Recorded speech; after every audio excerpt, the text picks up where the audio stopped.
c'est une armée qui revient d'assez loin, hein, puisqu'il y a quand même eu 15 ans de sous-investissement caractérisé dans cette force armée russe.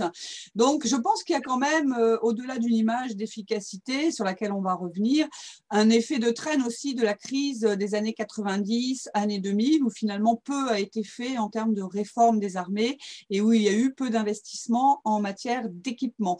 Cela dit, aujourd'hui, on a quand même, malgré ce possible effet Potemkin sur certains éléments de l'armée russe, hein, c'est quand même une armée qui s'entraîne beaucoup plus, qui a montré qu'elle était quand même capable de mener des opérations bien déterminées à l'avance, comme en Syrie, qui est aussi capable de pragmatisme et qui aujourd'hui est capable de déployer un dispositif important à la frontière avec l'Ukraine de manière progressive depuis le mois de novembre, qui fait régulièrement des exercices aussi avec des partenaires étrangers. Donc voilà, c'est une armée qui est capable de faire des choses en effet.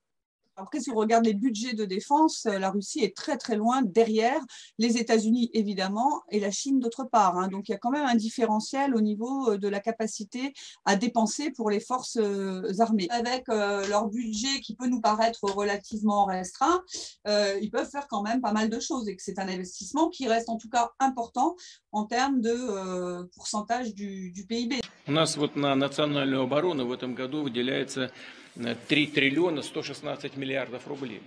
Если посчитать по действующему курсу, сколько сейчас, 74 долларов, да, значит, это будет где-то 42 миллиарда долларов. Всего 42 миллиарда долларов. У Соединенных Штатов расходы уже зашкаливают за 770 миллиардов долларов. Après, si vous regardez en termes numériques, en théorie, l'effectif de l'armée russe, c'est à peu près 1 million, mais la plupart des experts sérieux pensent qu'on est plus autour de 800 000 à 900 000 hommes, mais évidemment, c'est quand même un effectif très considérable au regard de la majorité des armées occidentales. C'est aussi une armée qui, sur le plan de l'équipement, a su quand même moderniser un certain nombre de ses capacités. Donc, on a aujourd'hui des missiles beaucoup plus performants, beaucoup plus précis, à plus longue portée, etc. Il y a aussi des niches où on voit bien qu'ils ont du mal à moderniser, notamment dans le domaine naval.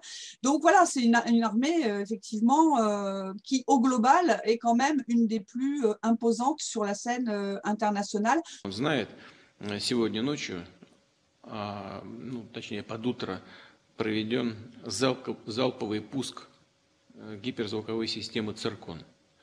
Гиперзвуковую систему «Циркон» — это новейшая наша ракета, которая работает и по морю, и по морским целям, и по наземным целям. Да, испытания проведены успешно, безупречно. Это большое событие в жизни страны и существенный шаг в повышении безопасности России, повышение ее обороноспособности. Le détonateur, ça a été 2008, c'est-à-dire la guerre en Géorgie, où même si, d'un point de vue stratégique, la Russie a remporté la guerre des 5 jours, d'un point de vue opérationnel, les capacités russes n'ont pas été présentées sous leur meilleur jour. C'est-à-dire on a vu une armée très désorganisée, avec des problèmes très importants d'équipement.